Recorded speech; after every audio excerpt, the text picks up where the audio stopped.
Hello, and welcome to Role-Playing Public Radio's adaptation of Impossible Landscapes.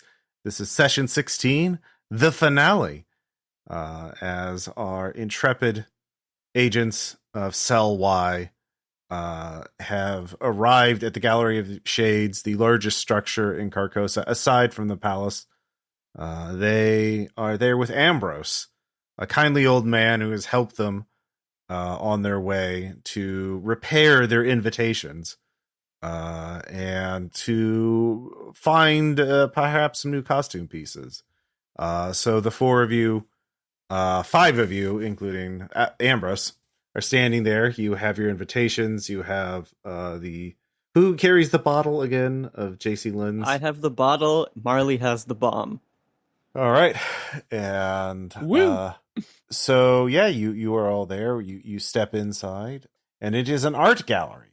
The Gallery of Shades has artwork. Even in its opening gallery, it has paintings, sketches, statuary, kinetic sculptures, folk art, handmade books, a magic lantern show, slideshows, and so on. All of it is thematically linked, though, as one can imagine. You see the sign. You see the king portrayed. You see scenes from the play portrayed. Scenes of this very city. Scenes you have seen already. Ambrose is like, well, I believe it is this way to the scribe who could help prepare your invitations. And I believe the Hall of Costumes, if any of you wanted to mend your costumes or find a new piece. So he starts wandering deeper into the gallery. All of you could obviously talk to each other as you do this, and Yersinia. Okay, yeah. Yeah. What is your current SAN? 27. Okay. All right. Yeah. It's beautiful art. Okay. I'm not really an artist, so, I just appreciate things at a distance. What is something that draws your attention? You know what they do whenever they catch butterflies? Mm-hmm. Like whenever they just pin them to the wall? Mm-hmm. A recreation of that on like a gigantic scale of all of the former residents of the McAllister building. Just dolls of them, of course. Mm-hmm. And they're all, pinned down and labeled perfectly. Yeah. Yeah. That takes up a very large wall as you pass by. So, Ryan, what is something that draws your eye?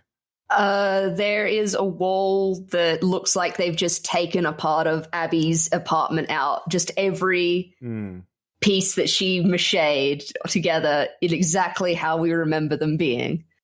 Mm-hmm. And, yeah, it is a bit unnerving to see that. Marley.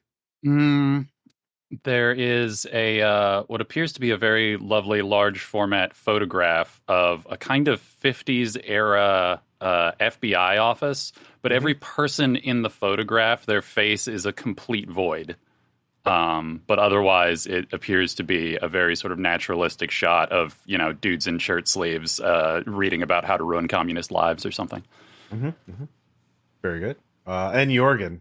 There's just a sort of a series of framed photographs up on a wall. No space between them. It just takes up the entire wall. And they're not that big, so there's a lot of them.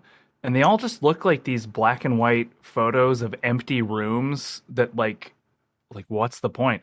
Jørgen sees them. No impression is made on him whatsoever. But if Ryan were to happen to look at these, it might be a problem. Because these are the views from every mirror that has been used for the entire time. Wow. Like this is what would be looking out of the mirror at Ryan every time he's done that for his whole life. That's awesome.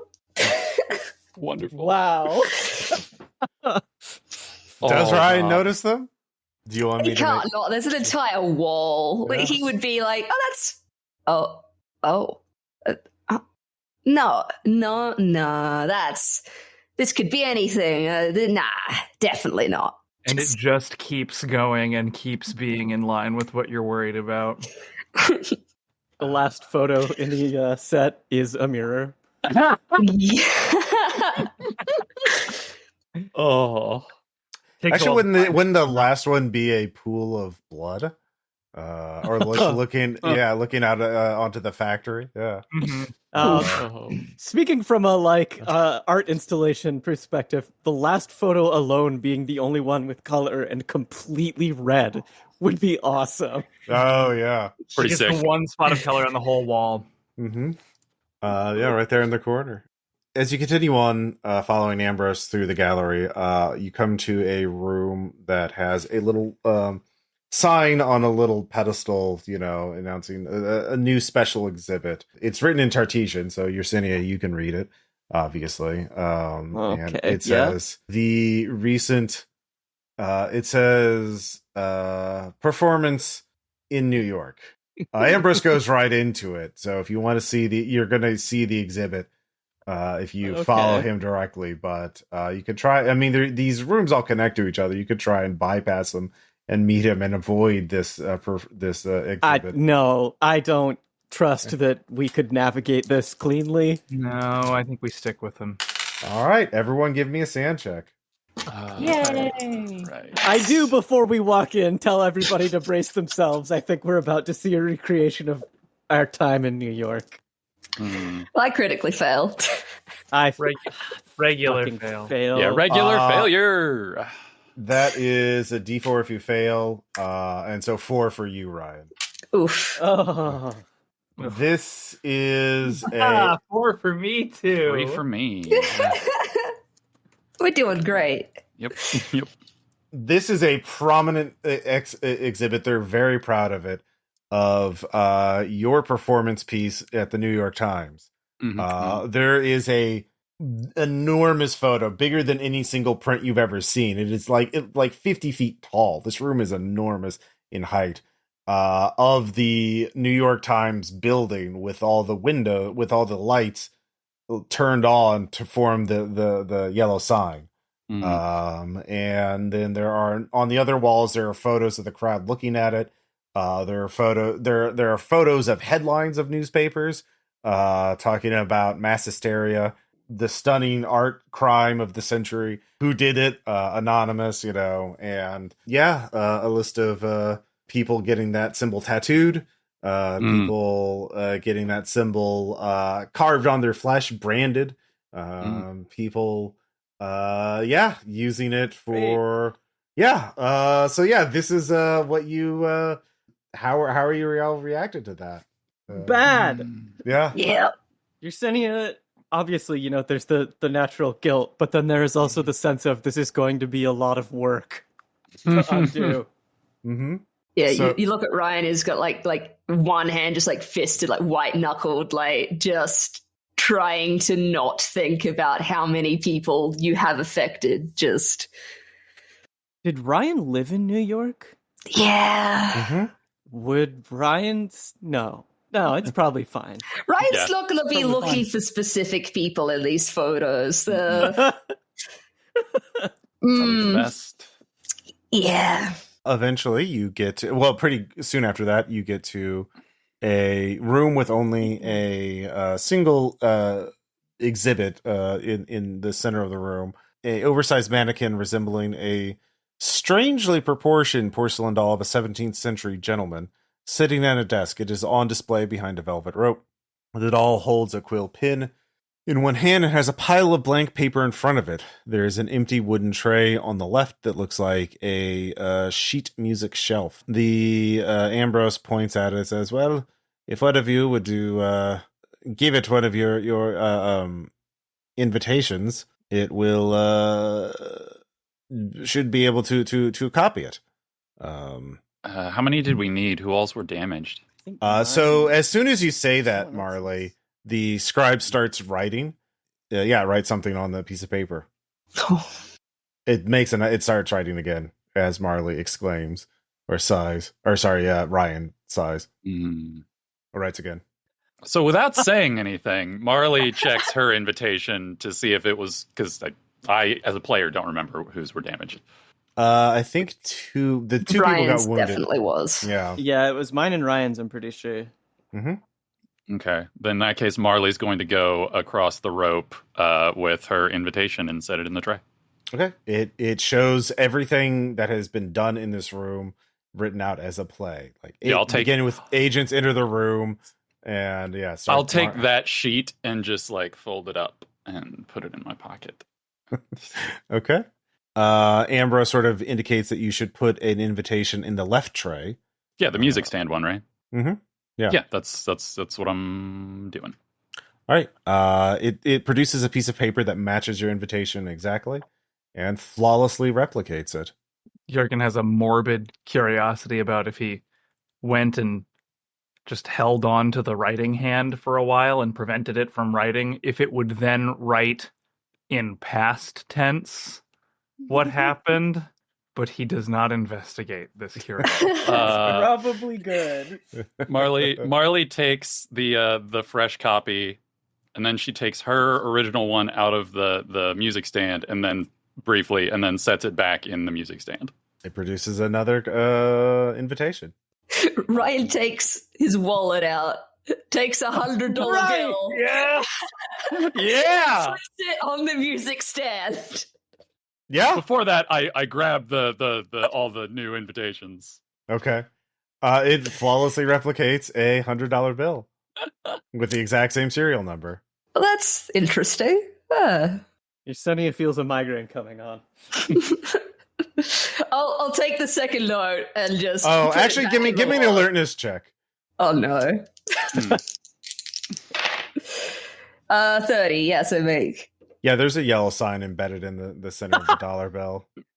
Oh, is it right on like the Eye of Providence thing? Mhm. Yeah. I want that dollar. Give me a sand check.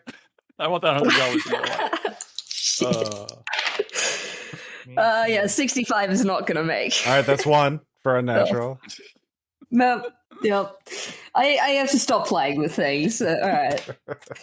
No, Yeah, playing with things is the best in these cases. I collect the copies and give. I just give them to Yersinia. She can Right. deal with it. This is upsetting. So, Can I- I also give her the script page that I took. Yeah. Can I'll like motion for if there's a fucking range for this thing, I'm gonna step out of its range and then start talking. Just gonna walk a little bit away. Ambrose motions for all of you to follow him, so you could follow him. All right. Yeah. So yeah, pretty I'll- soon you're in the Hall of Costumes. Okay. Ambrose, would you mind pausing for just a moment? Oh, of course.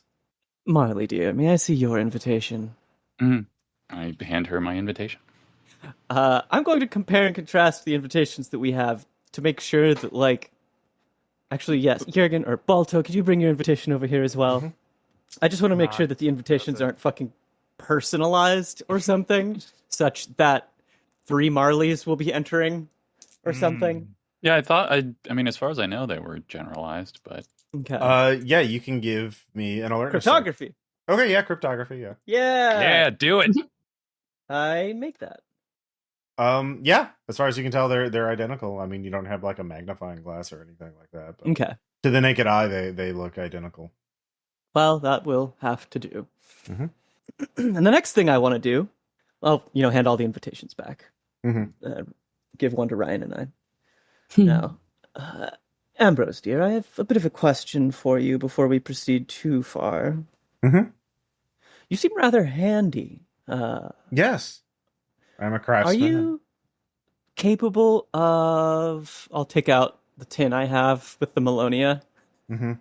Are you capable of instructing me on how to use this? Oh, such a. I've heard of these. Let's see if I can remember. It's not really something I would use, but the insects, the gold beetles, I believe, can simply be eaten, or turned into a powdered and smoked, or injected. But the Melonia is a drug manufactured here. It must be snorted or injected, and it has different effects depending on whether you eat the pods, you snort it, or you inject it. Interesting. Yeah. Would you be Would you be willing to, perhaps in exchange for the golden bug, prepare these Melonia pods that I have? Oh, there's no. I can try, but I require no payment. Well, I'm thank happy you, Ambrose. That's happy very to help kind. those travelers on their way. Yes, of course. What do you do? I mean, you can simply eat the pods, or do you? I don't know how they affect you. Well, I believe that you mentioned you're capable of injecting them, and I imagine Yes. that you would receive a much stronger effect if the pods were injected as opposed to eaten. Mm-hmm. I would be interested in that. Yes, of course. Well, wonderful. Thank you, Ambrose here. How many pods did a fucking bot us? I'm about to play fucking Candyman over here and give everybody some drugs. Yay! It wasn't Bottas. I don't remember who it was. Yeah, you've used so many. You have a deep Rolodex of one-time friends. Yeah. I think it was Stolas. Oh yeah, Stolas. Yeah. Oh, Stolas! Everyone loves Stolas. Jaunty little owl motherfucker. Yeah. Yeah. Love him. 10 pods of Melonia. 10? One live. Yeah. Stolas. Christ! Okay, yeah. Hook me up. Okay. Yeah. He prepares them for injection. Just gonna keep doing Wow. All right, so I have 10 injections of Melonia? Uh huh. Okay. I'm going to eat the gold bug. What is the Ew. specific... What specifically Finally. happens on injection? Fine. Wait, are you? So you're gonna eat the gold bug first? Right, yes. Okay. Oh, you're going to eat the gold bug to find out what happens Yes. on inject. Yeah. Gotcha. Love Yeah. it. Give me a sand check. Okay. Brilliant. Cross your fingers for me. Mm-hmm. Oh my god, 25 makes. Yeah, you have a vision. You intuitively know that injecting Melonia would knock you out for about an hour, and you would have some sort of vision. But then you would wake up, and for the next 3 hours, your willpower could be depleted in place of sand to offset sand loss. Okay. I was wondering what the fuck this shit was when I was like, yeah, I want a demon that gives me sanity. Okay. But it is addictive. There is a chance you could become addicted to it. I imagine. I will bow to Ambrose and then turn to the group and say, turn back to Ambrose. Do you mind if I have just a moment? Of course. Thank you. Well, friends, I'm sure that as we progress through this nightmare, you've come to realize that her minds are likely going to be crumbling under the pressure very soon. One of my friends has provided a possible Band-Aid to the problem. I'll hold out one of the syringes, I guess, that I got from Ambrose. Mm-hmm. What's it do? Well, I suppose the most succinct way of putting it is that it prevents the mental shock, but results in physical tiredness. Jørgen shoots it. You shoot it! You shoot the one I'm holding? I think. All right. Wait, do you mean shoot it with a gun or shoot it? No, in your like arm? to make he sure takes you it and hit it injects properly. it. Yeah, I was assuming. Oh, that's he what I assumed you injects meant is that Jørgen Just shoots up goes on the for it. spot. Yeah. So you are God. injected. Yeah. So okay. Yeah. So Jørgen injects it. Jørgen's going to pass out. Like it is. Oh, Yeah. Should this happen? Like, Jørgen? is he? Yeah, I'm He'll gonna be unconscious for roughly an hour. Okay, maybe then- we should have. Maybe you should have led with that part, dear. Because now Jørgen's laying in the middle of an art gallery. Well, I'm sure, Ambrose, dear, do you mind if we just wait for a little bit? I mean, it makes no difference to me. Ryan, can Well, you thank help me with? If we should get him on a bench or something. Yeah, let's. What was that rolling? You made a choice. Yeah, Fuck. okay. We move. We move them. Yeah, let's get him on a nice bench here. Yeah, you're in the Hall of Costumes right now. It is filled with mannequins wearing costumes, masks, armor, and finery. There are little placards, but they're all gibberish, not even Tartesian. They're just random letters strewn together. But yeah, if AI any trying to write shit. no, just random characters put together. Gotcha. Yeah, if any of you have any things you want to repair your costumes, it's pretty easy to do that. I think I need to repair my costume. I think Marley, having gotten what with the costume she got, is going to look for a replacement because maybe it's time to leave the suit behind. Okay, yeah. You can just narrate what kind of costume you find. It is obviously... Ooh, okay. You first, Marley. Oh, okay. Yeah. After a little bit of looking, she finds something that was clearly a product of the sort of prop room of our lives that we went through earlier. Because what she finds is a sort of like apocalypse chic ball gown that is clearly constructed out of innumerable replicas of Yersinia's jacket, stitched together with gold thread, and also with slashes at the points exposing Marley's various scars. That's fucking awesome. It has Marley no is mask. not well. It has no mask because she already has her vixen mask, and so she's just changing clothes on the spot. She is throwing aside the suit and the ID that came with it, and yeah, that's what Marley's doing. I'm doing really well. Interested yeah, you're becoming less and less Marley and more Yersinia, like a normal, healthy relationship. Yeah. Yersinia's just interested in mending her Crochet the Deathless costume. Oh, that's sick. I love it. Yeah, Ambrose can help you with that too. He's a cool master craftsman. Ryan, are you making any... what was your costume again? I think I ended up getting like a robe and the mask from the guy last time. Oh, yeah, so Price Master, yeah. You can update that if you want, or you can keep it. Yeah. I like it. Nah, Ryan's a simple man. He has clothes work. All right. Jørgen, does your costume look like it needs to be repaired?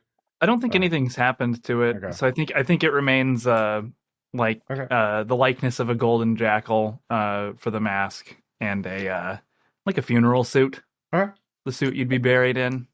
Also, Ryan is just checking on Jørgen constantly because immediately going unconscious after injecting a random substance kind of worries him. Yeah, I mean, Ryan clearly is going to be experienced in New York, honestly. So are you also carrying... when I'm changing my clothes, I am keeping a hold of that fucking invitation, by the way.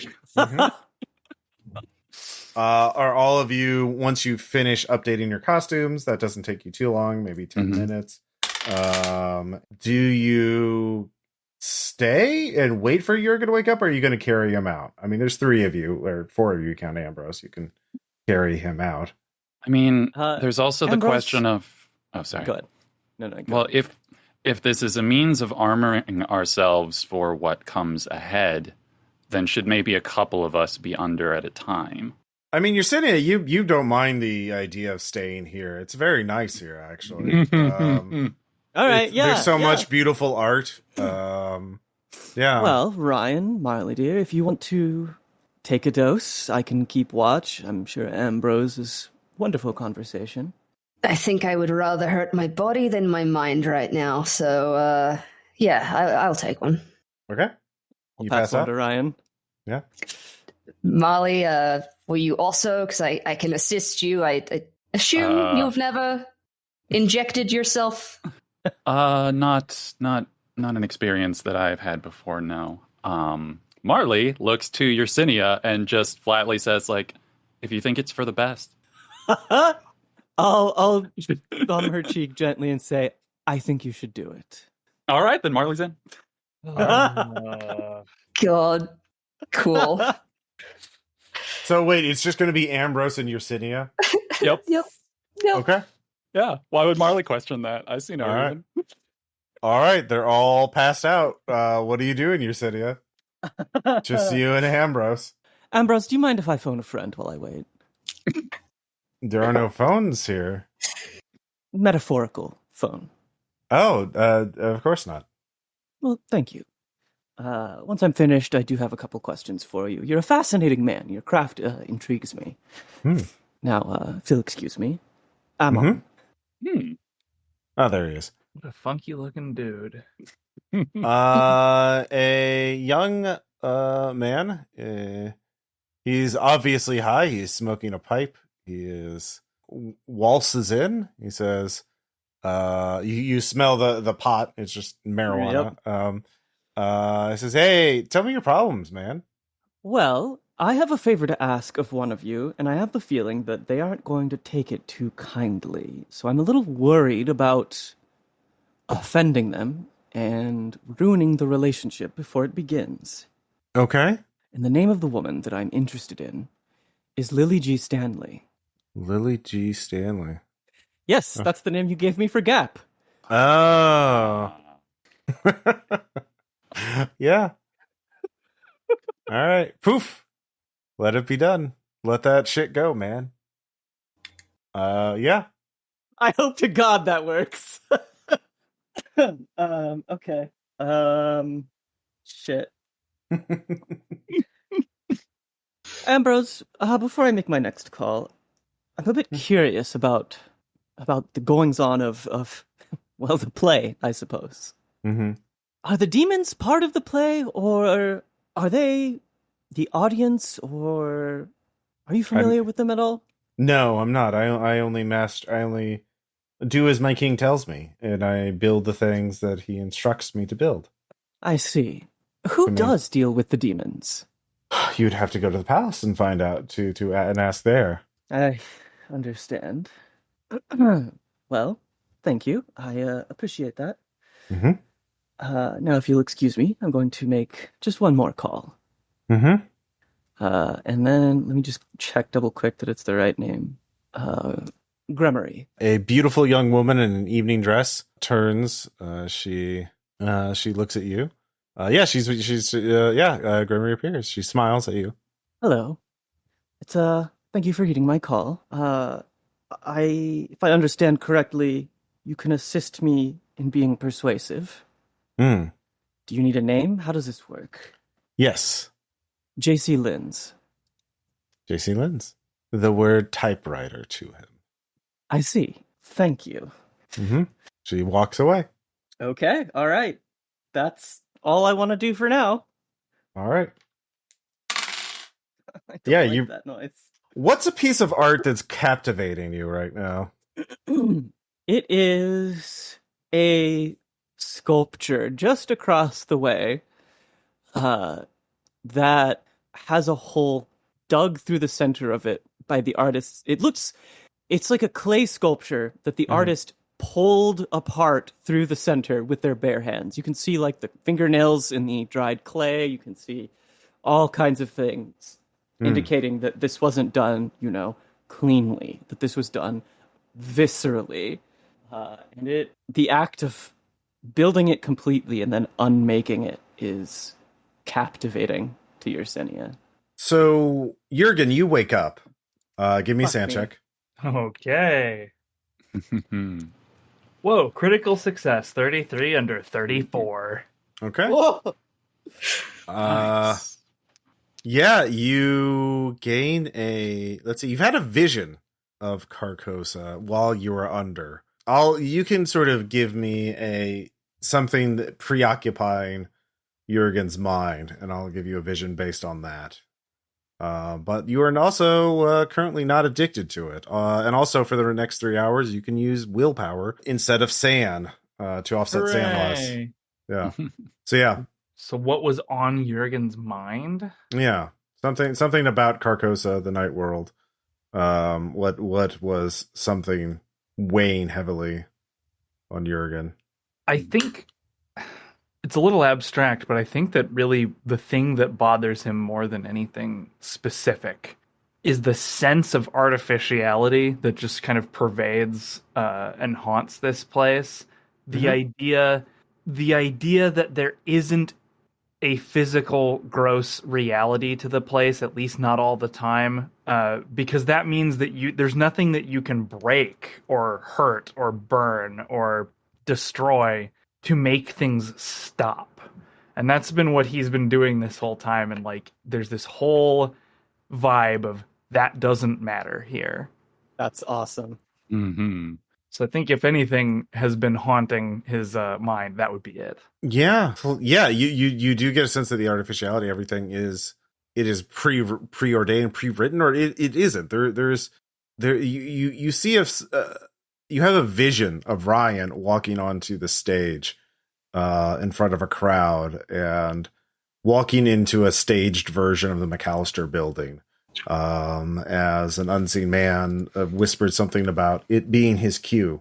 And then you wake up and you can see Yersinia just fondling the sculpture, just like rubbing her hands on it, putting her just intensely obsessed over this sculpture. Like she's on ecstasy. Yeah, that would be a good way of looking at it. Yersinia. You snap out of it when you hear a voice, but you lost track of time. Jørgen. I'll straighten my suit, pull my hair back. Do you need to introduce me to that sculpture? No, it's just very well made. Excuse me, I don't know what came over me.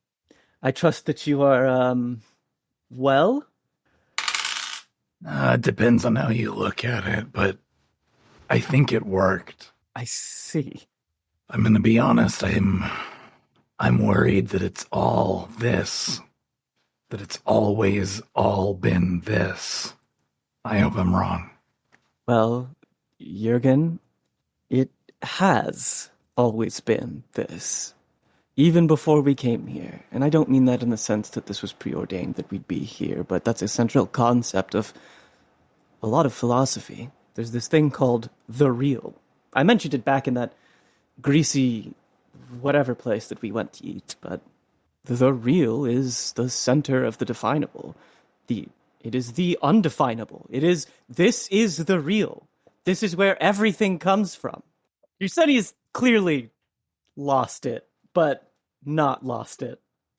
So, Ryan, give me a sand check. Oh no. Holy shit, I make 16 under 17. All right. Yeah, you wake up. Wait, 17 sanity? 17. That's why I'm like, maybe Ryan wants to take some. Maybe. Yeah, you wake up. You are not addicted to it. You can use willpower instead of sand for sand losses for the next 3 hours. And more importantly, you have a vision. What has been something preoccupying Ryan? I think that this place holding every aspect and memory of the places you've been to, the people you've met, and the actions you've done, and how he's realizing he's hurt a lot of people in his life and doesn't really like that keeps being brought back up over here. It's that, he can repress shit himself, but there's a whole catalog of his every mistake. There, you have a vision of a woman in the, let's see, a woman in a costume, a blue ball gown with a blue mechanical demi mask shaped like a cat's face. She smiles at you and whispers to you, "It will all be okay. Just bring the bottle. Bring the bottle to the author, and it'll all be worth it." And you wake up. I feel vaguely happy about that. Yeah, it was euphoric underconscious, by the way. It was a great high. Like, it was. So you see Yersinia and Jørgen having an intense conversation. You come in halfway between Juan Luis Perez said that it is the world of words that creates the world of things. Yes, that's so good. Mm-hmm. So, yeah. Very weakly, sort of just conscious in the moment of the futility of it, Jørgen just says his only response, "I don't want that." That surprisingly hits Yersinia pretty hard. It's the simplest, refutation. It's, so childlike that it hits hard. It's all he has. Marley. Oh, yeah. Give me a sand check. 15. Success. Okay. Same. But you have a vision. And your vision is very clear, actually. You are walking in the halls of the palace, and it is very dark. And you see two doors open up, revealing a light. You see two silhouetted figures, one figure per door. One is very clearly silhouetted as Yersinia, and the other as Noya. Oh. Mm-hmm. How does Marley react to this vision? He just doesn't move and doesn't actually in any way move, except she's just silently weeping. Okay, Just tears. Mm-hmm. But you still feel euphoric for a reason, because you know it's almost over. Whatever it is, it will soon be over. You're very certain of that. So yeah, you can use willpower instead of sanity. Great. Yeah. So all of you are awakened now. And it becomes very clear to the three of you that Yersinia does not want to leave the gallery at all. Oh, good. Well, Sin, it's your turn. We can look after you while you're under, and then we figure out our next move. Ross, do I have a revulsion to agreeing to this? No. Okay. All right, cool. Why would you? You trust your friends, right? Yeah. I trust my friends. I just wasn't sure if that would be in conflict with my not wanting to leave the... well, no one said anything about leaving the gallery, so yeah. That's okay, fine. That's true. Yeah, you're right. You're right. Totally right. Mm-hmm. Very well. Marley, if you could just show me how Ryan had you do it. I've never done this before. I'm ashamed to admit. It's surprisingly easy.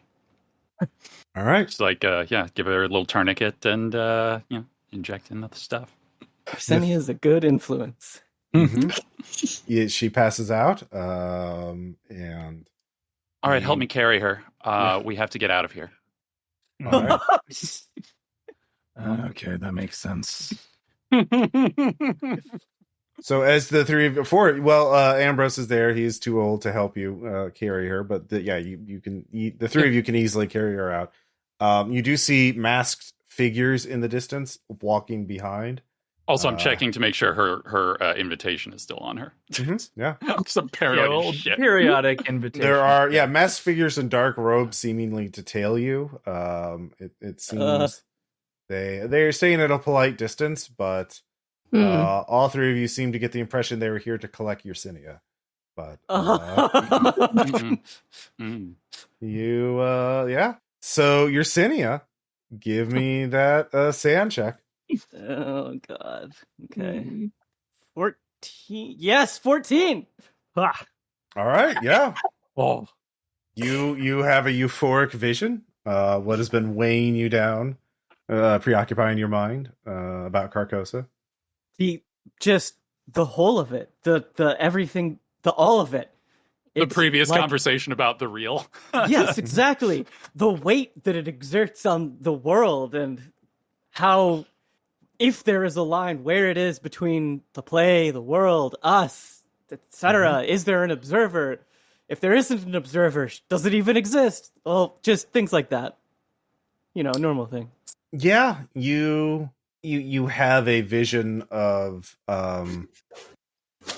in the palace, in the ballroom. You have a vision of it, and you see these masked figures come out of the crowd and start moving in unison, like two lines of dancers in a well choreographed dance. And they're all wearing masks and costumes, but you begin to recognize their figures. But you can't quite place them, but there are dozens of them, and they have this elaborately choreographed dance in front of the throne, and all bow to an unseen figure in the shadows, sitting on the throne, a pallid yellow robe around the throne. The figures all then turn and look at you and bow to you as well. They're all smiling, and you wake up and you're outside of the gallery. Give me a sand check. All right. What? So wait. So how does this work? Do I roll the sand roll and then subtract that from willpower without? You make sand rolls normally, ejecting? but instead of you can use willpower to replace instead of sand. So if you Cool. you lose 3 sand, you could lose 3 willpower instead. Okay. Yeah, I fucking failed that. All right. You lose 3. You can choose from sand or willpower. Let's not go too deep on the sand for now. Let's just keep that. You are out of the gallery, and your friends betrayed you. They took you out of that place where everything made sense. But you kind of. So there's a bit of a minute of Yersinia like freaking out and trying to wrestle away from the 3 of you. But she kind of like comes to her senses after a minute panic attack or frenzied thrashing around. Yeah, I sit there and I'm going to hold her and let her like take it out on me. Yeah. Oh my By God. the way.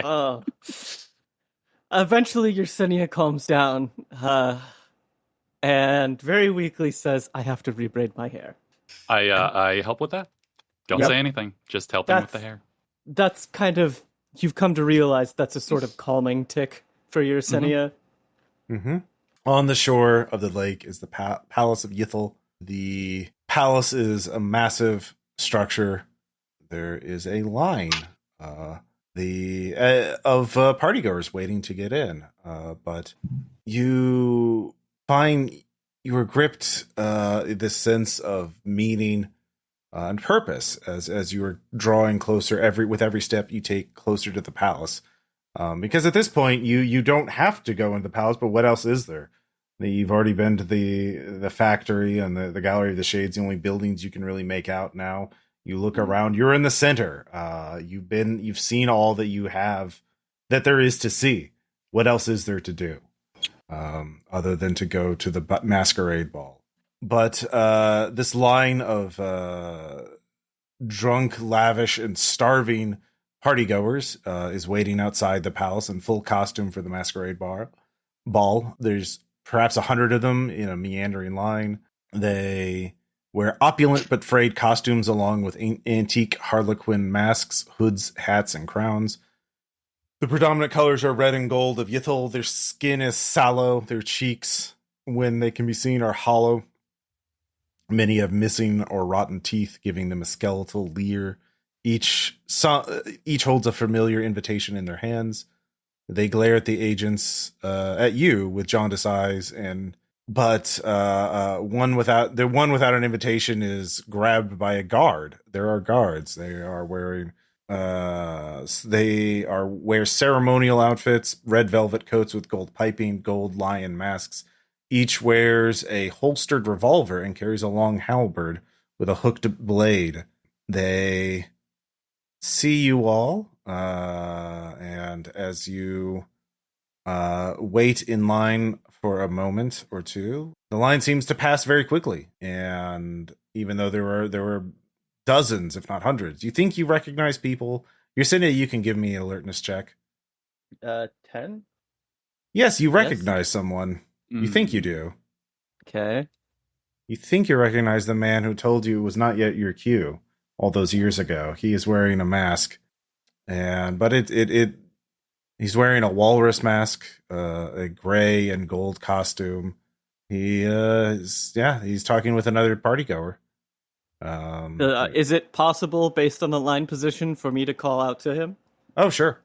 I never got his name, so I'll just flag him down. Yes. Hello. I think yes. Hello. In fact, you're right behind them in line. Oh, okay. Yeah. Yes. Hello. I think we've met before. Yeah. Yes. Since you were the one that informed me last time, is it yet to be my cue? I'm sorry. You have me at a disadvantage. I was perhaps drinking, as I often am. He elbows his compatriot, who says something in Tartesian. Yes, I'm Emmett Mosby. Hello. I just waiting in line. Yes, I don't remember our past meeting, although you do seem your voice and your. Yeah, I do recognize something, but my memory is fuzzy these days. I'm sure all of ours. He's talking in English, right? Yeah, he's in English. His companion is talking in Tartesian. I'll keep an ear out for anything interesting his companion says, but for the most part, I'll just be talking to Mosby. He's looking forward to trying to meet the American. She's the talk of the town. She's become a favorite of the royal family. He and Mosby talk about, I was the first to meet her in Carcosa. So I'm sure I'll be able to get introductions from her. She's wearing a mask. About Abby? Yes. Do you know her? Yes. We're quite good friends. Well, I'm sure you look for her in a cat's mask. I believe that's her costume. A cat's mask. I see. Are you familiar with the guest list, I suppose? I don't seem to have any sort of informational pamphlet about whatever's happening here. Oh, well, at midnight the king arrives, and that's the grand finale, I suppose. But yes. Other than that, who knows? There'll be quite a few people there. Have you heard of anyone named Noya Brina attending the festival? Doesn't ring a bell. No, I don't think it doesn't sound like someone who'd be here, but maybe. I can't say for sure. Do you think she belongs here? Not a chance on this earth does she belong here. Well then, yeah, I'm sure your intuition is correct. Or it isn't. He takes a drink from a flask. But very soon you're already being let in. Like the guards search you down. They take all of your weapons. The package is allowed through because they don't recognize it. The bottle they took the gun that kills you instantly. Well, you could try to make a stealth check to sneak it. No, I don't think I'm going to. Look, if the bomb is the plan, then the bomb is the plan. Okay.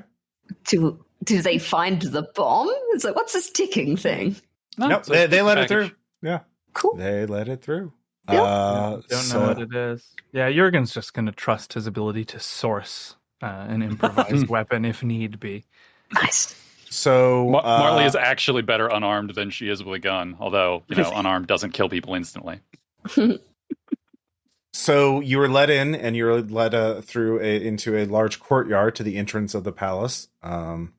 You can see party goers are still waiting to get in through. You're being let in ahead of some people, it seems like. And up ahead is the main ballroom of the palace, and it is now precisely 1 hour. Oh fuck me! You have an actual timer. Oh no! You have 1 hour until the king arrives. Okay, so actual real life timer for this. The ballroom is huge, baroque, and pristine. It is impossible to determine how many people are here. It is filled to near capacity. There are face masks and outfits blur together. You see there's just an infinite variety of decoration and art. There's always new pillars, paintings, pieces of art waiting to fascinate you. And there are people everywhere. And then all of you recognize somebody, or you think you recognize somebody. But you do realize it is an hour to midnight. And then the king arrives. I'll just go to each of you. We'll start with Jørgen. What are you doing first? Jørgen's pretty listless in here. Just author. Who's an author? So he's going to awkwardly ask a few people if they know who the author is. Okay, so you're looking for the author. Okay. Very good. So you start making your way through the crowd, looking for that. Marley, what are you doing? Ooh, I am going to absolutely eat time by pulling Yersinia aside to talk to her about something. Oh, okay. God. Okay. Great. Yes. Yeah. All right. So, yeah. My fucking internet dipped out real quick, of course, at this crucial time. Quick rundown of the scenario, please. Oh, we're just in the ballroom. You're in the ballroom an hour till midnight. Yeah. Yeah. Right, you didn't miss much. There's just we maybe recognize people in the distance, and we have an hour. Right. Yeah. And I'm going to waste time with drama. I love drama. Yeah. So Ryan, what are you doing? What are you as you enter the palace for the first? All right, so immediately Jørgen has just walked off. Marley is taking Yersinia into a corner, so he's just kind of standing there awkwardly, Like, no one said anything. Everyone just split up. We shouldn't split up. This is a terrible idea. So he's going to attempt to follow Jørgen, but like he is looking specifically for Abby because he thinks he saw her in the vision thing. All right. So you're looking for Abby, and Jørgen's looking for the author. So yeah, as you push through, you see in the center of this there is the royal family, surrounded by golden lion guards. They are wearing immaculate, beautiful costumes and jewelry, and they all stand to either side of a golden empty throne. They consider the crowd smiling thinly behind opulent masks. But yeah, the guards are definitely keeping them away from the crowds. But yeah, so Marley, Yersinia. Okay.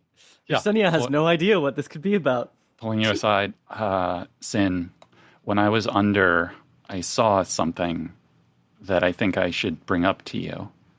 I was standing in front of two doors, two separate doors. And one, there was the silhouette that I could tell was you, and the other was Noya. And I don't think either of us have brought this up before, but I think I need to say it out loud. What if we're what she needs saving from at this point? The thought had crossed my mind. If she's not here, isn't that maybe better? It is. My insistence that this is a sickness had me thinking much the same.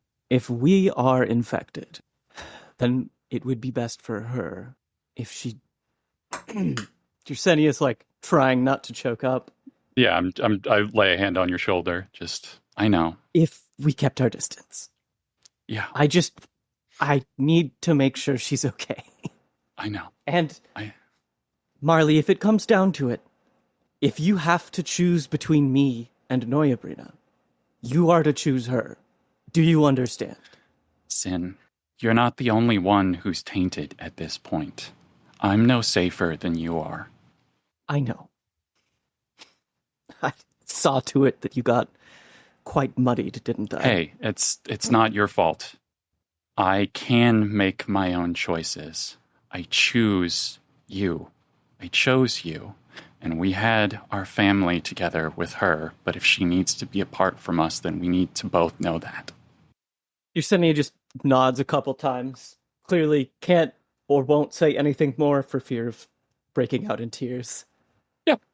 Yeah, Marley's about the same. She'll squeeze your shoulder. Well, let's get this sorted out, all right? Let's find our ending. Ryan. As you push through the crowd, you see a particular shade of blue in the crowd, and you follow it, and you find yourself standing in front of a woman in a blue ball gown with a blue mechanical demi-mask shaped like a cat's face. She's standing near the golden guards guarding the royal family. She's right outside the line of guards.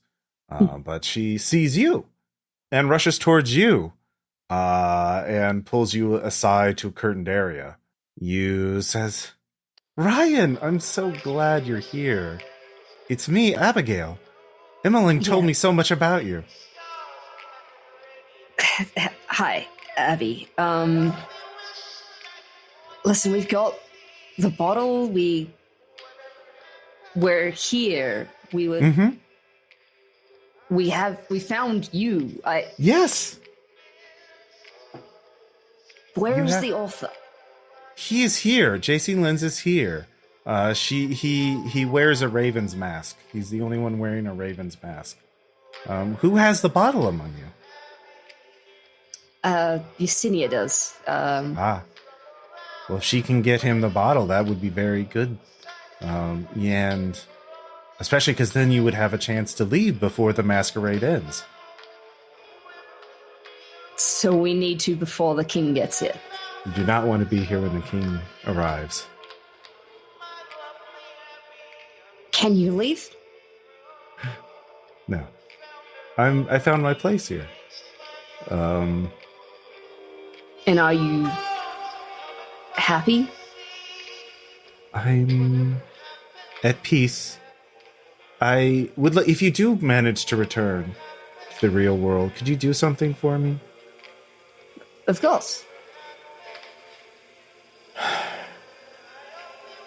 Tell my father I loved him, and look after him if you can. Ryan will put her hand like on the side of like her arm and just be like, look her as much in the eyes through a mask as possible, and just say, "Trust me, your father loved you and knows how much you loved him. He already knows. I don't need to tell him." He just kind of nods. Is there anything else you need to know? I know you've been through so much. The war zone alone must have been so brutal for you. And the trial, and Dorchester House, and it's been so much. You've gone through so much. Well, it's not over yet. No. You'll kind of nod. Raven Mask. Raven Mask, yes. It's nice to see you. It's so nice to see you too. Ryan's gonna like book it to where Yersinia last was. Okay. If I can find anyone else on the way, tell them that as well. Yeah. So, yeah. Meanwhile, Jørgen, you're looking. You find someone in a mask, and it is a man who is wearing a dark mask, and he sort of smiles at you as, "Hey, it's you. I recognize you." Do you? Yeah. Masks, you know. Well, the body language, your presence, you have a certain je ne sais quoi. I suppose that might be true. But you Are do you- have me at a disadvantage. Oh, that's true. I don't think we ever met in New York face to face. But I heard of you. I'm here as a guest here. I get to go anywhere. I mean, really, I'm more of a messenger, some would say.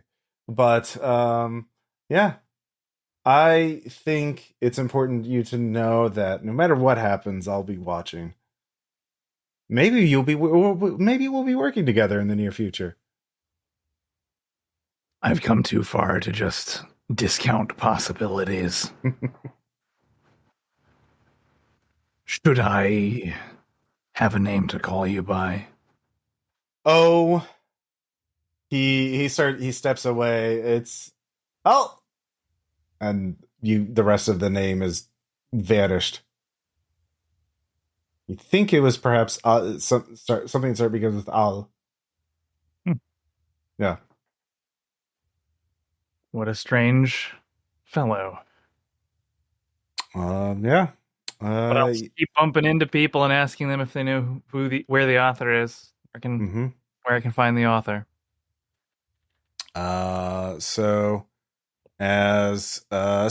Yersinia and Marley, what are you two doing now that you've had your heart to heart? I have a very quick laundry list that I need to fucking take care of in this situation. All right. If there's this little alcove I can duck into, I will. Oh, sure. Call for Marchosius. Okay. He's wearing a black costume, a tall, thin man. He's carrying a kite with him. Okay. Yeah. Hello. I was hoping that I might have your aid for the ball tonight. He says something that you can't understand, like it's so quiet, it's just like a mumble.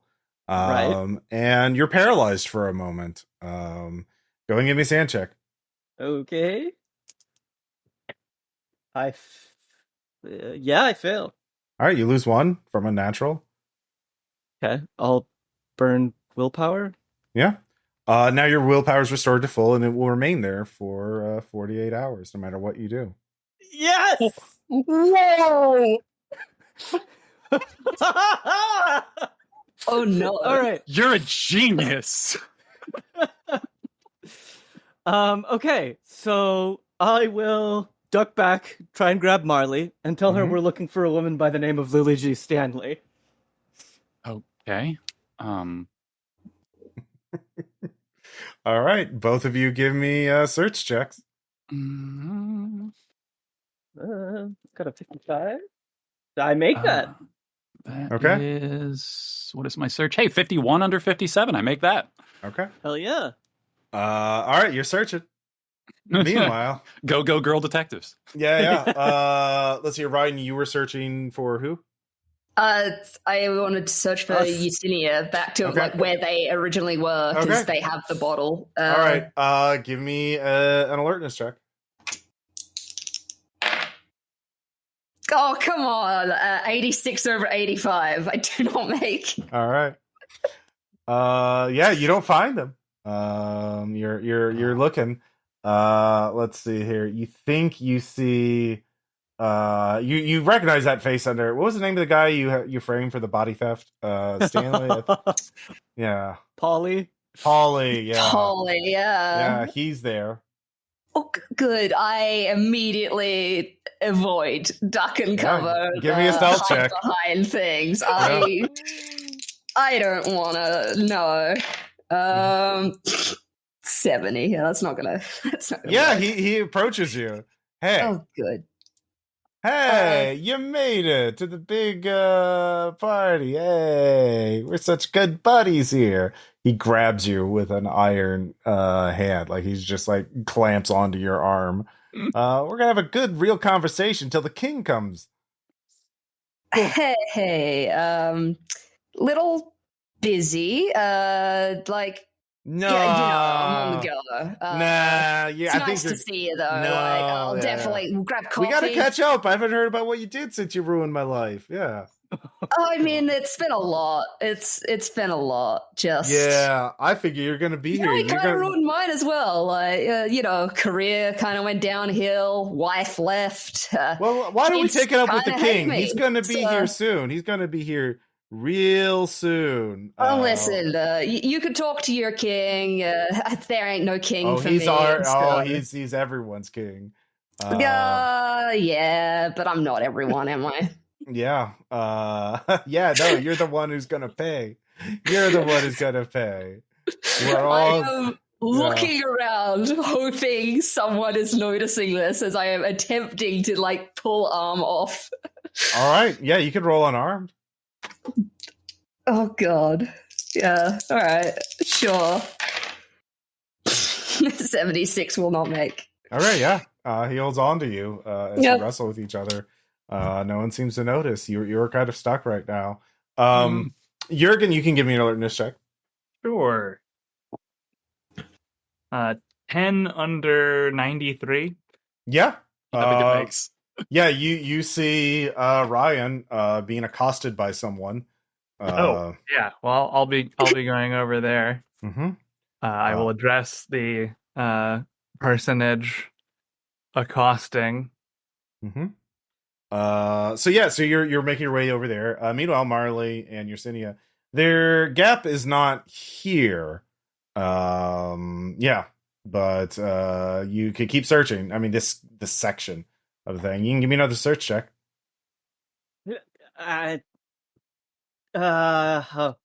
Yeah, sure. Mhm. All right, I'll give you another search check, you monster. Mm-hmm. I do make that. Okay. Yeah. Marley. I do not. Okay. Yeah. Yeah. You don't find anyone yet. So yeah, there's just thousands of people here. Yeah. So, let's see. You think you see Amanda Fitzroy. No, that must be someone else. Oh, I wanted to talk to her. Oh god damn it. Maybe you should chase after her then. No, I need to find Lily G. Stanley. Yeah. All right. But I think you're the only one who knows what Stanley looks like, so I'm best barely helping. So yeah, Jørgen, this guy, you recognize it now as Polly, is holding on to Ryan, but Polly's totally unaware of you. So what are you gonna do? I will attempt to very gracefully kind of sweep Polly into like a hey, get my arm around him, like we're gonna go over here, make conversation thing, like in a nonchalant way. Just remove him physically from Ryan, but in a way that like reads as unthreatening. All right, yeah, you can do that unarmed. Sort of what he did to Ryan. In a way, yeah. 32 I make. Okay. Yeah, he's not expecting that. He can't defend against it. So yeah, you managed to pry him off of Ryan. And hi there, Polly. How are you doing? Oh God, it's been a long time. He got recoils from you. What? God, you smell like death. What's going on? What's wrong with you? If your sense of smell was a little better, you'd realize that everyone does. Yeah, he is shook. He recoils from you, so you can let him go if you want. Enjoy the party, Polly. I give him a little push. Ryan, you all right? Better now, thank you. Raven. The author is a raven. It's the only raven. Ryan's like shaken. This place is weird. You mean like a mask? A mask, yeah. Yes. Raven mask. I saw Abby. Really? She seems fine. Trapped, but as fine as you can be. She's fine the way the dead are fine. Yeah. Let's not split up. We gotta find the author, and do you know we where gotta find Marley Yersinia? are? They've got the bottle. Yeah, I've got the bottle. Yeah. Are you gonna look for Yersinia then? Okay. Yes. Sure. Let's strike out with all four to find the author. Yeah. Well, are you looking for Yersinia or the author? Who are you looking for right Yersinia first, so that we can go find the author. All right. Both of you give me alertness checks. 18 makes. We ask this every session. All zeros is bad, right? Yeah, give me a sand check there, Ryan. Don't forget, you're on drugs. Yeah. 27 will be a fail, so how much willpower do I lose? Only 2, but you see a tall figure in a balcony in the distance, in yellow robes overlooking the crowd in shadows. The king is circling the ballroom. He's getting closer. Cool. Yeah. It's cool. And there's just this sense of dread in you of just like, yeah, you don't want to, you just know that is, that not even annihilation. That is the thing your mind could think of as the absolute worst in the universe. That's what that is. Beyond death, beyond hell, beyond torture. It is, and it's getting closer. So, yeah, don't like that. Let's noting Ryan getting really nervous, Jørgen says, but you made your check though, right? Yeah. You see Yersinia. She's like, okay. Yeah. And as we're going over to Yersinia and Marley, Ryan, I don't know if this will help, but if it's getting to be that time, I'll try to kill you. Ryan double looks and is just very slow, resigned, just nod. Thanks, buddy. Yeah. And then we'll rejoin the group. Yeah, they bump into you, Yersinia and Marley, as you're looking for Gop. I'll grab Jørgen. Balto, help me track down a woman by the name of Lily G. Stanley. It is imperative that I find her before this happens. Okay. The author's wearing a raven mask. That's what we've got so far. Excellent. You got the bottle That's stop still? number 2. Yes, I assume I do. You can. Right. I'll give you an idea check, Yersinia. Yes. I'm smart as fuck, so I make that. Yeah, this is not. You're not going to find gap this way. Like you just. Yeah. Fuck. Okay, gap. There is a way to find gap, but you are not doing it. Okay. Is it calling her name? No. Oh. No, God because you damn burned it. that, didn't you? Yep. Did I? Shit. Yeah. I Fuck believe me. so. Didn't you? I thought I'd been saving gap. Okay. Well, yeah, I guess. Oh, so out of character, I thought you had used gap. No. Because you've asked about gap before. So I'm not going to go through. Not going to stop this. I'll rewind the clock a little bit. Yeah, you find gap. Oh, Oh, okay. Yeah. Gap is a. Sorry, it's just you've had so many summonings. Yeah, no, totally Just fair. name dropping all of these fucking demons. A middle-aged woman, somber, conservatively dressed comparatively. She looks at you, Yersinia, and says, fact? The King in Yellow. Name? Noya Brina. Okay. And before you leave, I need to ask you.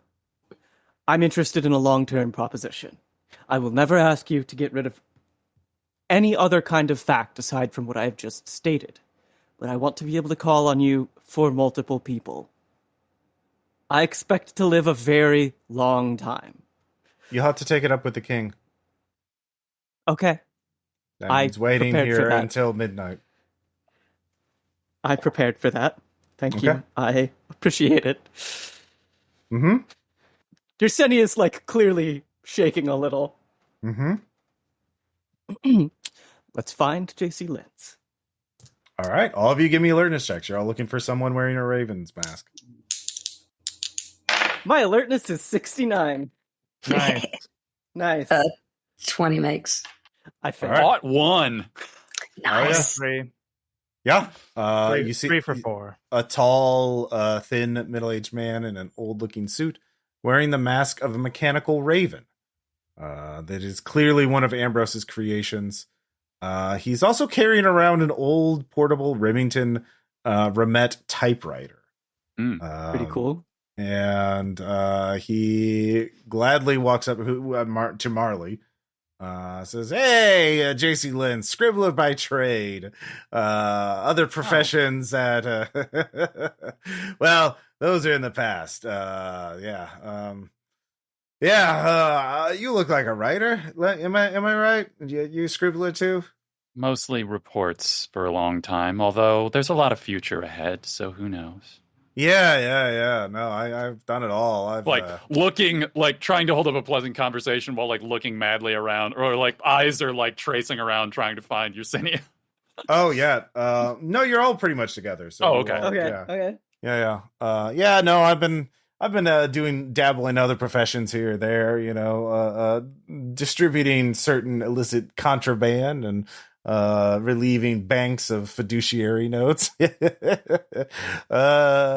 But What's a bank for if not withdrawals? Exactly. Yeah, I like the way you think. Anyway, Marley. Yeah. I just know I got a bestseller in me, something of all time greatest. I just can't get the start figured out. Yeah. So yeah, all of you are there. Can I jump in at that? Yeah, sure. You said your name was Mr. Lentz, correct? Yeah, JC Lentz. Yes. Well, Mr. Lentz, it's wonderful to meet you. I can be called Eclepit. I may have a suggestion for your book. Mm-hmm. Are you going to be writing it on that typewriter? Oh, sure. And that's the word that I was given for telling him. Mm-hmm. Something that I find to be motivating to a lot of people around here is a little bit of a pick-me-up. And I'll take out his bottle. He grabs it, huh? Can I yank it back before he grabs it? I mean, it really wants his bottle, so... I'm going to give it to you, but first you have to hear me out. Okay. I have an idea what giving this to you is going to do. I want you to add something to your story. Yeah? I want you to add a character. Yeah? Who's that? Me. And what do you do in the story? Well, I mean, I don't know the story yet, so I can add a character for a story I don't know. Well, I hear that this bottle provides all kinds of answers. Well, there's only one way I can find that out. He gestures for the bottle. I'll put it on top of his open palm, but still hold it. I want you to add me into your story, into this sickness, as some sort of cure. I'll let go of the bottle. Okay. He laughs. He fumbles with it, then puts the typewriter down. Oh, finally pops open the cork. He holds the open bottle up to his ear and he listens for a moment. And he smiles. And you see a joy on his face you've not seen any human have. Like, this is the purest, true happiness. He just says, I know the story I need to write. He throws the bottle away. He picks up the typewriter, and just grabs you by the shoulder. He says, along the shores, the cloud waves break. The twin suns sink behind the lake. The shadows lengthen in Carcosa. He lets go and vanishes into the crowd. Give me a sand check, everyone. Yep. Because you're all there. Yep. Ooh, I failed. fail that. Nail that. Fail. Everyone failed? Yeah. Yep. Oh my god, you are all so lucky. This was a D20. Damn. But I only rolled 3. Christ. Fucking hell. You have given birth to the play, The King in Yellow. Mm-hmm. My sickness metaphor proves right yet again. This is lysis, of course. It's the stage in which the bacteria or infection reproduces and continues on. So, yeah. Should we leave our gift and be done? Yes. I'm going to ask you something very difficult. Again. I want the 3 of you to find your way out of here as fast as possible. I have business to settle. And then you're coming too, right? Right. I'm rolling human. Yeah, nope. I'm Cheating. rolling fucking human on that shit. 90, I believe it. Yeah. The Ought city has to. always got business. 36. Yersinia I is made staying this one. till midnight. Yeah. Jørgen doesn't say anything for a second and waits to see if Marley gets that she's lying.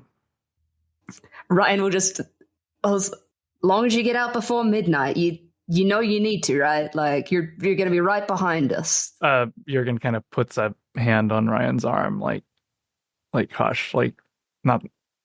I'll catch up. Nodding toward Jørgen and Ryan. Telling them to go on ahead without you? Jørgen takes a deep breath and just frames Marley and Yersinia in his mind. He looks at them. And then he nods. Be seeing you. Always a Pleasure pleasure. as always, Balto. Let's go, Ryan. Ryan? Let's scout the way. Be good to your kids, Ryan. I try. We'll see you soon. So, the 3 of you. Oh, sorry. Here's yeah. Marley, what are you doing? It's not Marley? you. What It's she's always us. done. I will do a lot of things. I will do anything that you ask, except that. Marley, I have a chance of making it through midnight. You don't. You don't know that. I don't know that. But A lot has changed, and I have it. I come back, and I come back. I need you to believe that I'm going to keep coming back to you. I'm not leaving. I'm never leaving. That's only been when your body breaks. The mind is a much more fragile thing. Well, you took care of our minds for tonight. So let's close this down. We don't have time. Whatever you're going to do, clock's running, and I'm going to be right behind you. Has Jørgen left yet? I don't know. Has Jørgen left? I think we will sort of tactically stay in line of sight for a little longer than we have to, but like we're making our way. Yeah. Okay, they linger for a moment, but they're gone. Like, yeah. Okay, yeah. You two, like, you either stay or you go. Like, if you choose to go, Yeah. you go. And this is, from Jørgen's perspective, if the first thing Yersinia says doesn't convince Marley to come with us, Marley's not coming with us. So that's the timing. Yeah. The two of you, Ryan and Jørgen, both of you give me alertness checks as you make your way through the crowd. 25 makes... A 92 does not. Okay. Jørgen. Very observant, except when it's necessary, yeah. Jørgen, you see something that is very familiar to you. Something architectural from the McAllister building catches your eye. What is it? It's a so there's an inset, water fountains area in one of the hallways, and the water fountains are like slightly deeper back than you would expect. Like the alcove is pretty significant, and the edgings all around the alcove are really like detailed in like a marble stonework, like highly detailed fresco sculpture thing that's really complementary to the more subtle stonework further back into the alcove. That it almost creates an optical illusion that is comforting while you're standing in line for the water fountain. So I think I see something of that. Yeah, so you see that water fountain against the wall, and next to it there is an exit door that you recognize as being the exit door from the McAllister. I think this might be our stop. If it's the way out, it's the way out.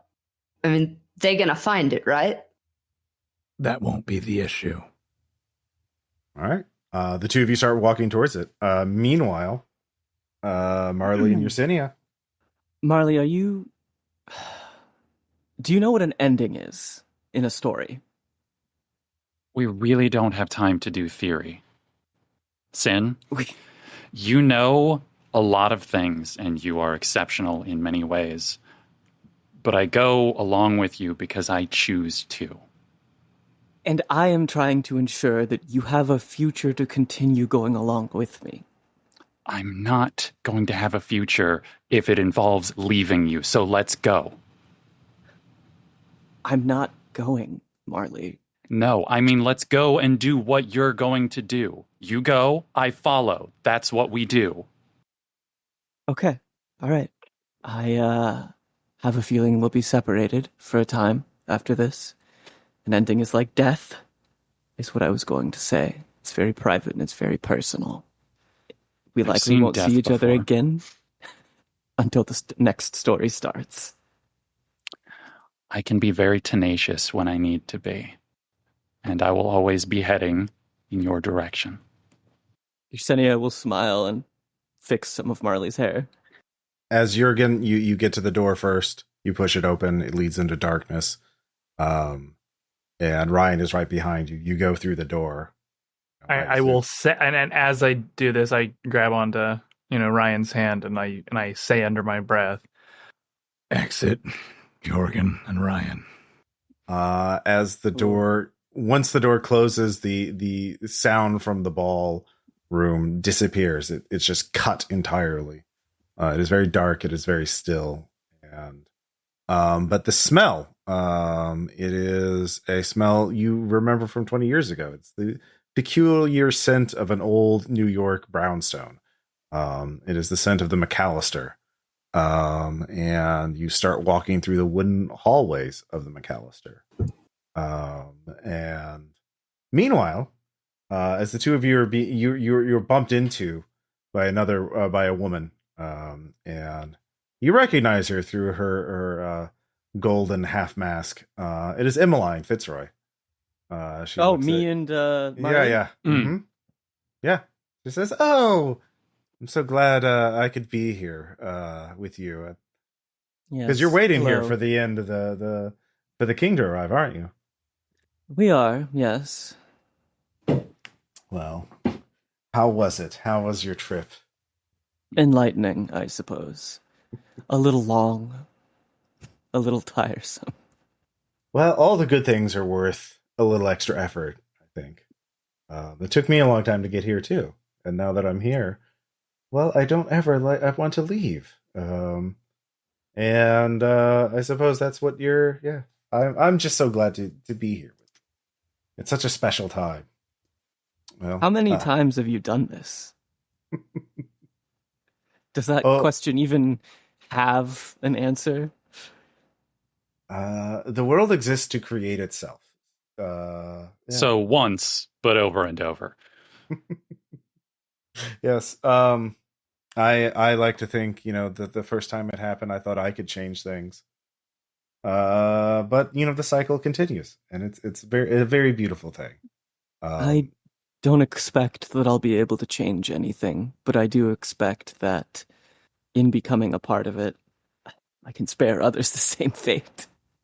I mean, that's always possible. We'll see. So, the three of you are talking, and you can go out and seek out other party members if you want. But meanwhile, Ryan and Jørgen, as you go down this long hallway, the lights flicker on. The wall to your left fades to transparency. Through it, you can see yourselves 20 years ago, fresh on the trail of Abigail Wright. Both of you lose one sand. You're both adapted to helplessness, so it's only one sand or one willpower, because you're still under the effect of the Melonia. But you watch. What do you think when you see yourself from 20 years ago? I never liked this fucking building. You want to protect them, and you can't. Yeah. So you continue on. You come to another door, and both of you find yourself alone in different places.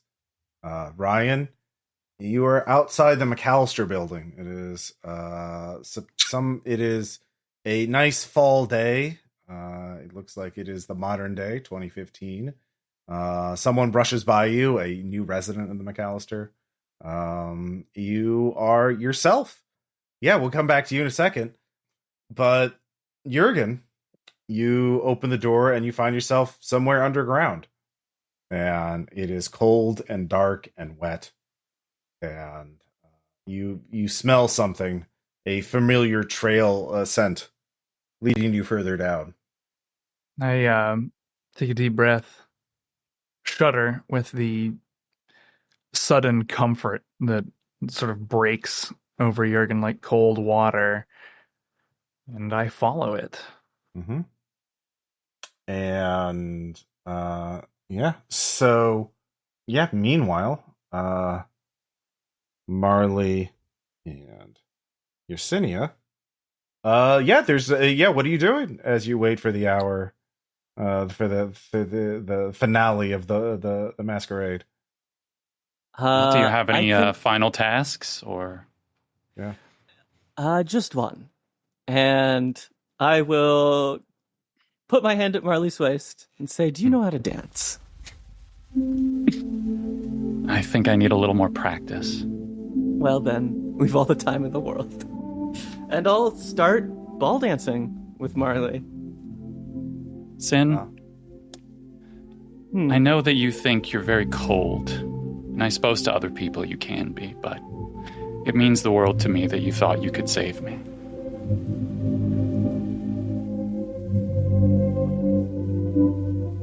Thank you. Thank you. But you already saved me. There wasn't anyone in the world, and now there's you.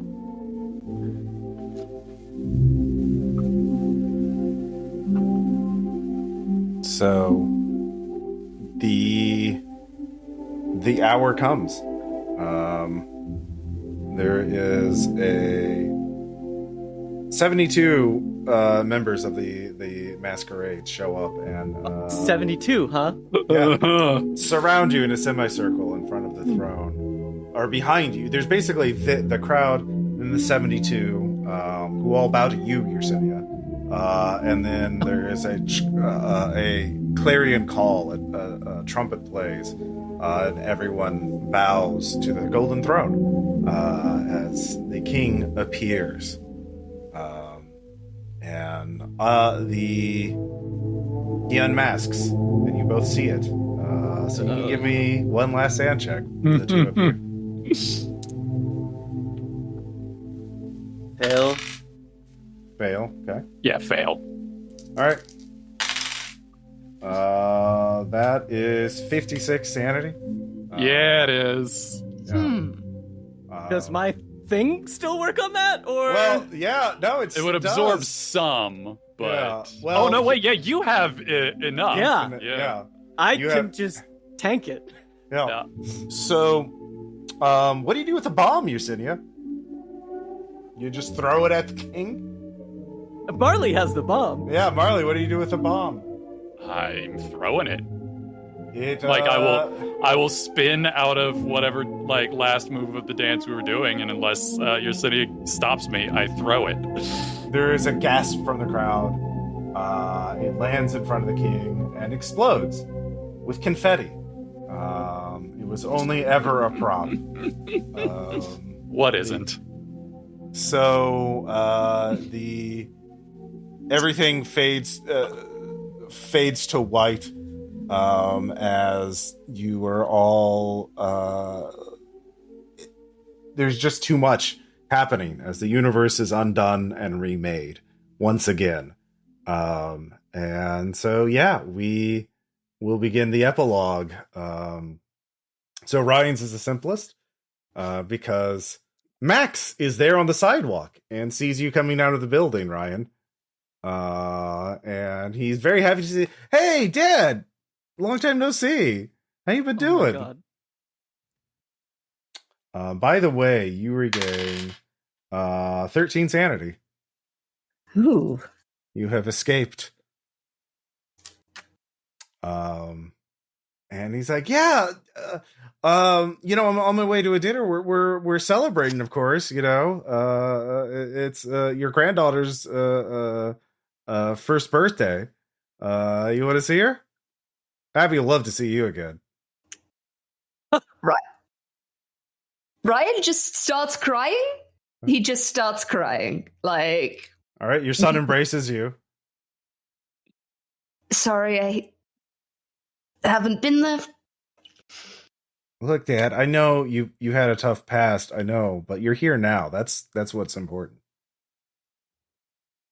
I had a lot of things I needed to do, but now whatever time I have, it's all yours. Max is, you see a tear. It's like, thank you. Yeah. The two of you go to dinner. See your granddaughter.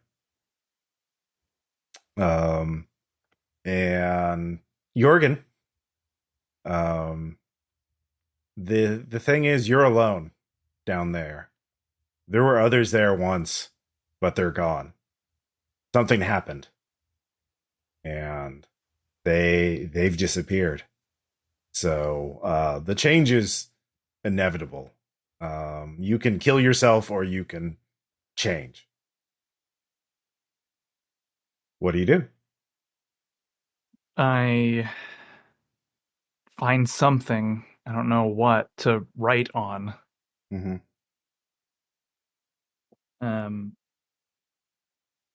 Because I'm hoping that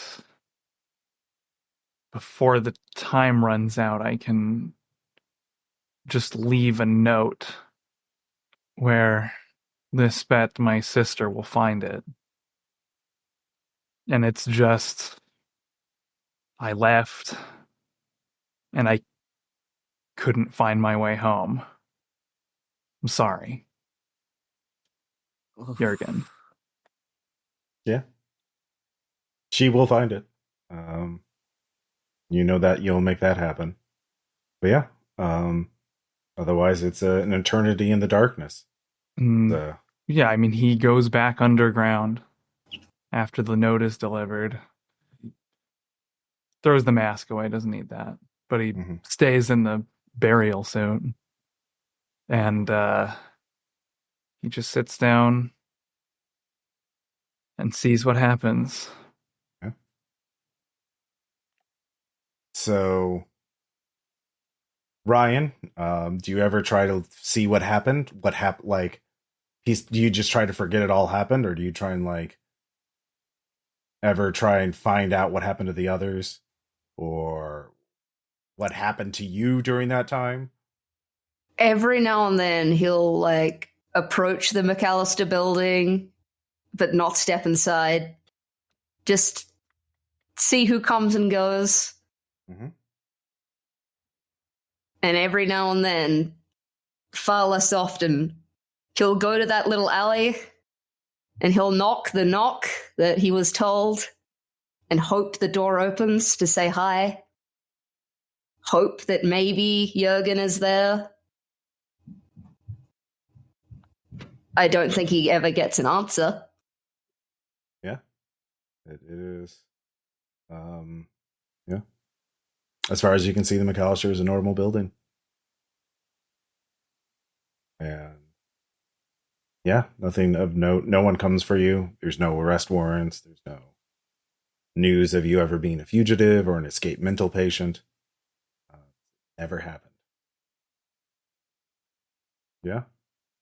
But Marley and Yersinia wake up together in bed in Boston somewhere. Marley has a call. There's been another bombing. It's up to Marley to find the killer, to find the bomber. Mm-hmm. And shortly after, soon, eventually Yersinia gets up after Marley leaves and gets to work. There's a new vector that needs to be contained. And what better way than with a bomb? And sometimes Marley finds out and kills Yersinia. Sometimes Yersinia blows up Marley. But then they forget, and then they wake up together. There's a new static protocol. There's a new static agent. And of course, somewhere Noya would have looked into the King in Yellow, but forgot that it even existed. So Noya never knows what happens to her parents. That poor girl. Mm-hmm. Yeah. 3 moms. And yeah, is there anything else you'd like to add to that, Thad, Marley? No, that feels right. Yeah. But yeah, there is a never-ending cycle of love, hunting, and then killing each other. There's no more gas mask killers with shotguns. It's now strange packages wrapped in string, blowing people up, and then a masked killer hunting down the bomber and anyone who gets in her way, and anyone who's seen too much. Yeah. None of you ever hear the words Delta Green or Night at the Opera again. And so we come to our end of sorts. A play that contains multitudes. All who died, all who live, all who yet shall upon the stage with us forever. Curtain. Oh. Oh. God. And that is Impossible Landscapes. One possible way to do that. Oof. Is it possible? Is it possible, Ross? Truly.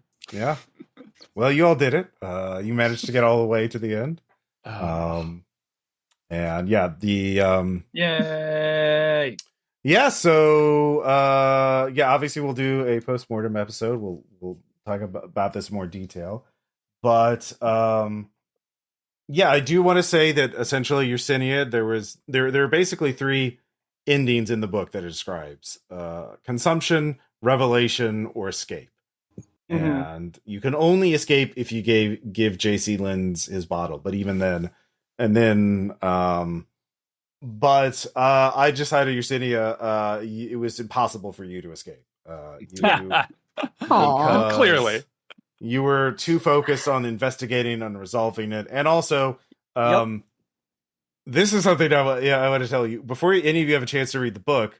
There is a new game mechanic in this campaign, unique to this campaign, that is supposed to be kept secret from the players the entire game. How dare you? It is called corruption, and it represents how corrupted you are by the King in Yellow. And the ending spiked a little bit because you all took that drug. So Maddy, your corruption as Ryan West was the lowest at 5. This is a scale from 0 to 10, by the way. Damn. Marley had 7. my lucky number. And let's see here. Jørgen had 9. And Yersinia was 10 plus. Like, just off the scale. That's our girl. You kept summoning so many Yeah, demons. she was. Yeah. Oh yeah, I was wonderful. Yeah, I had sort of planned on really throwing myself into it. Wait, I'm so fucking glad. Go What ahead. was Ryan's before we took drugs? Oh, 3. It was 2. Yeah.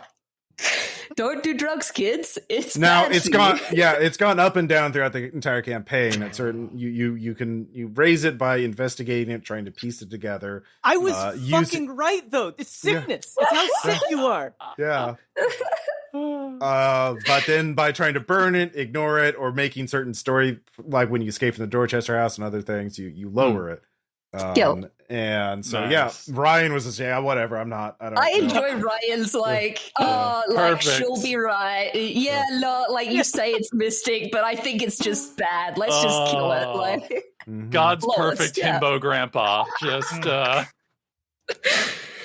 God.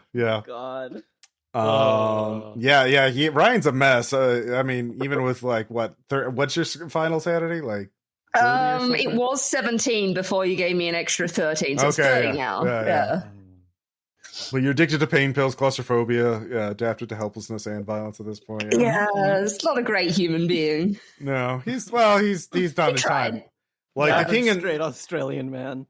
yeah, so the King in Yellow is done with Ryan. Like he's like until you die, then you're probably gonna wake up in the ballroom. But like wrung out that particular cloth and cast it aside. Yeah, you've escaped. You're done with it. Like Jørgen, obviously you became a ghoul because you chose to become a ghoul. Because by the way, so once you escaped from Dorchester House, as you picked up, everyone got a unique ability. But originally I was going to give Jørgen the repeater ability, which is what Marley had. So if you had died in the hospital, you just would have come back as yourself. You did not have to become a ghoul. But I fucking escaped. Yeah. Beautiful. As a ghoul. Yeah. Yes. So good. So good. So, yeah, the ghouls are entirely my addition to the campaign. I mean, they're a Delta Green element, but they're not written in this campaign. If you had stayed, I had alternate endings if you had stayed the entire time, if you did not escape in time. And so, Ryan, you would have done the canonical, like, bad ending at midnight, which is, let's see here. Friendly, smiling, black-suited attendants sweep in, rush you to your new position. You are stripped and dressed in stage clothing and made up in stage makeup. With the flurry of activity is done, they are pushed and tugged in various directions, led and directed to various rooms and hallways, and finally positioned on a vast stage. Mosby, the guy you met waiting in line, the guy who it's your cue, considers the script, whispers a line to the agent, and then the curtain behind them come up to reveal the set, an apartment with a strange wall filled with random items. So that would have been you Nice. reenacting the thing, Which then is great. fractal and more sort of telephone game fucked up each time, because you'll get to the point where you become part of the play in the play. Mhm. Yeah. So obviously Marley and Yersinia, that was your staying. Well, Marley, you could have escaped if you had chosen Noya If over. you really think that, you haven't been paying attention. If you had chosen to leave, though, I did have that covered as contingency, which Noya, you would have found yourself in New York or in the bookstore. And as soon as you step outside the bookstore, Noya would have called you. You can't find Yersinia and is worried. And you search for Yersinia, you can never find her. But otherwise, you're just a regular FBI person with an adult daughter who loves you. No, that's not what I was looking for. Yeah.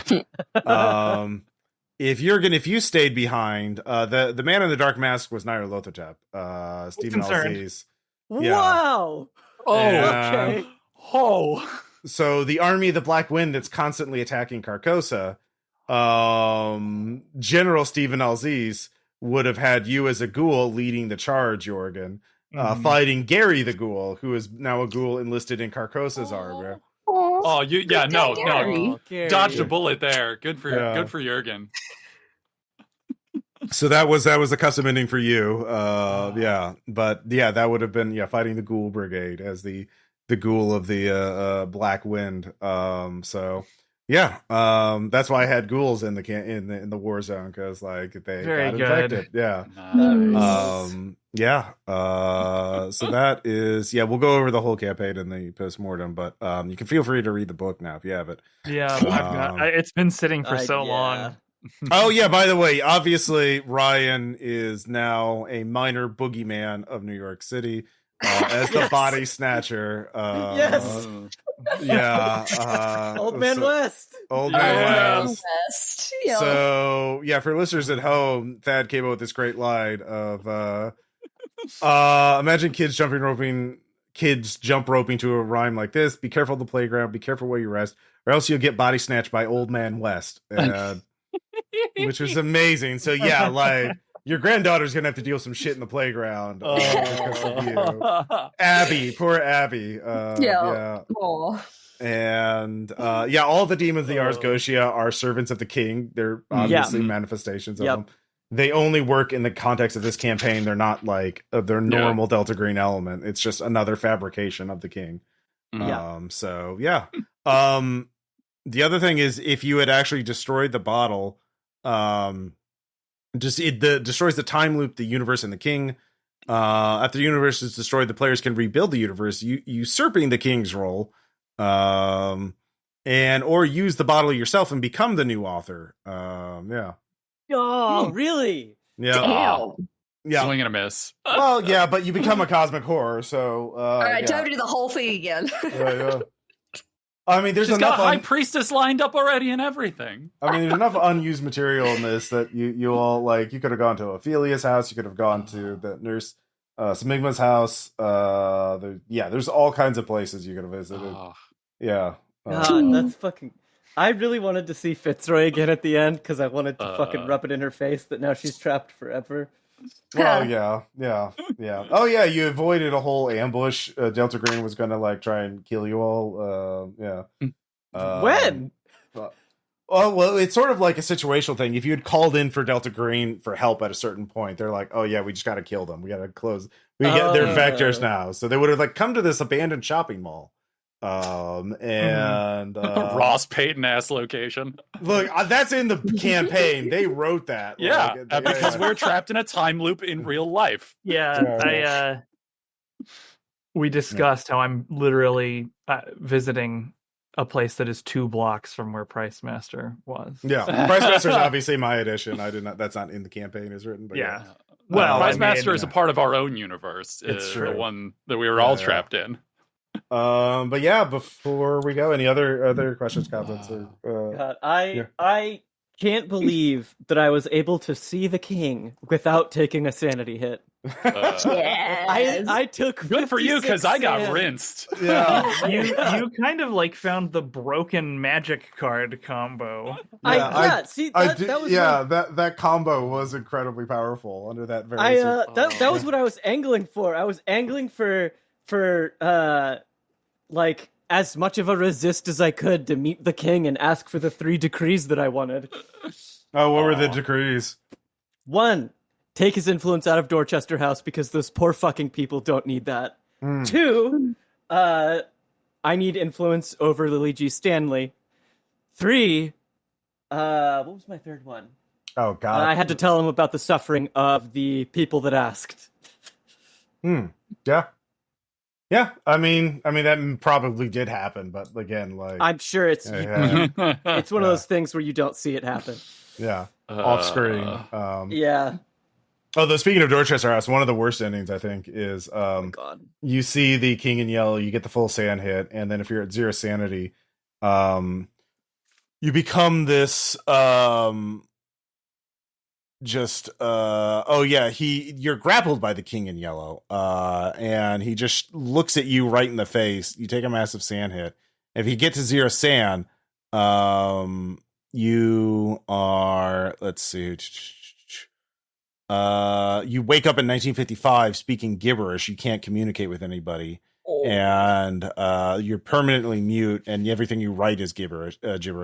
So your mind inside is still coherent, but no, you can't communicate with anybody.